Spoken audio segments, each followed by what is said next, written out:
नमस्कार मैत्रिणींनो, स्वागत आहे तुमचं लॉजिकल जी के मराठी या यूट्यूब चॅनलवर।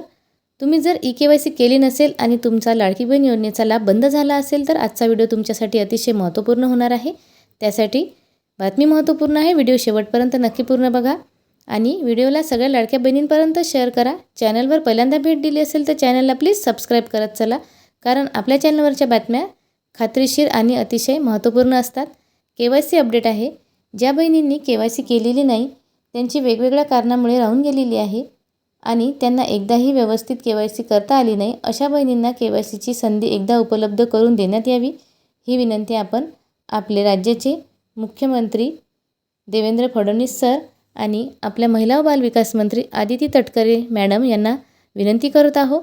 कारण ह्या पात्र बहिणी आहेत। काही बहिणींचं OTP प्रॉब्लेममुळं, काही बहिणींचं सर्व्हर डाऊन असल्यामुळं, काही बहिणींना तर मोबाईल नसल्यामुळे सुद्धा के-वाय-सी करता आली नाही आणि काही बहिणींना दुसरा आधार कार्ड नंबर कुणाचा द्यायचा यासाठी सुद्धा ऑप्शन नव्हतं। अशा खूप बहिणी आहेत ज्या खरंच गरजू बहिणी आहेत, ज्या घरकाम करतात, ज्या मोलमजुरी करतात आणि ह्या पात्र बहिणी आहेत। यांना लाडकी बहीण योजनेचा लाभ मिळायला हवा, परंतु याच बहिणी अपात्र झालेल्या आहेत। त्याचं मुख्य कारण म्हणजे त्यांनी के-वाय-सी केलेली नाही आणि लाडकी बहीण योजनेचा लाभ जर पुढे सुरळीत चालू ठेवायचा असेल तर के-वाय-सी हे बंधनकारक होतं। 31 डिसेंबरपर्यंत शेवटची तारीख होती आणि यांनी के-वाय-सी न केल्यामुळे ह्या योजनेतून अपात्र झालेले आहेत। मग आता त्यांचा खूप गोंधळ उडालेला आहे आणि के-वाय-सीचं पोर्टलसुद्धा बंद आहे। ज्याप्रमाणे ज्या बहिणींची के-वाय-सी चुकली होती त्यांना एक संधी मिळाली आणि त्यांची के-वाय-सी दुरुस्ती झाली आणि त्या बहिणींना जानेवारीचा हप्तासुद्धा मिळाला। त्याचप्रमाणे ज्या बहिणींनी एकदाही के-वाय-सी केली नाही त्यांनासुद्धा एक संधी देण्यात यावी, म्हणजे त्यांच्यावर अन्याय होणार नाही। कारण ह्या पात्र बहिणी आहेत, अशा पात्र बहिणींवर कुठल्याही प्रकारचा अन्याय होणार नाही यासाठी शासनाला वारंवार आपण विनंती करत आहोत आपल्या व्हिडिओच्या माध्यमातून, आपल्या लाडक्या बहिणीच्या वतीने, की एकदा तरी के-वाय-सीचे ऑनलाईन पोर्टल पुन्हा निदान 15 दिवसासाठी तरी सुरू करावे, म्हणजे जेणेकरून ह्या बहिणी के-वाय-सी करतील। काही बहिणींना तर के-वाय-सी काय असते हेही माहीत नव्हतं। त्यांनी बँकेची किंवा पोस्टाची के-वाय-सी केलेली आहे, कारण ह्या गावखेड्यातल्या बहिणी आहेत आणि तिथे ऑनलाईन सेतूसुद्धा नाही की त्या सेतूत जाऊन के-वाय-सी करतील।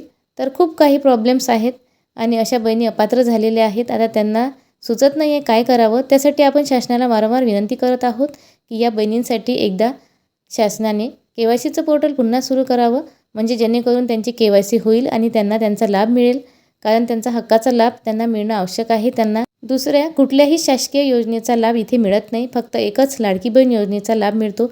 खूप महिला कमेंटमध्ये विचारतात की आम्ही फक्त लाडकी बहीण योजनेचाच लाभ घेत होतो, आम्ही पात्र आहोत, परंतु आम्ही के-वाय-सी न केल्यामुळे आमचा लाभ कायमचा बंद झालेला आहे। मग के-वाय-सीचं पोर्टल सुरू केव्हा होईल, आमची के-वाय-सी केव्हा होईल आणि आम्हाला आमचा हक्काचा लाभ केव्हा मिळेल, हे असे अनेक प्रश्न बहिणींच्या मनामध्ये आहे।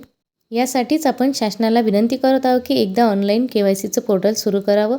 मैत्रिणींनो, बातमी महत्त्वपूर्ण आहे, सगळ्या लाडक्या बहिणींपर्यंत जास्तीत जास्त शेअर करा, म्हणजे खूप अशा बहिणी आहेत ज्यांनी के-वाय-सी केलेली नाही। आणि खाली कमेंट बॉक्समध्ये नक्की कळवा तुमची के-वाय-सी झाली आहे का आणि तुम्हाला हप्ता मिळत आहे का। व्हिडिओला लाईक करत चला। तुमच्या मनामध्ये कुठलाही प्रश्न असेल तर कमेंट बॉक्समध्ये नक्की कळवा।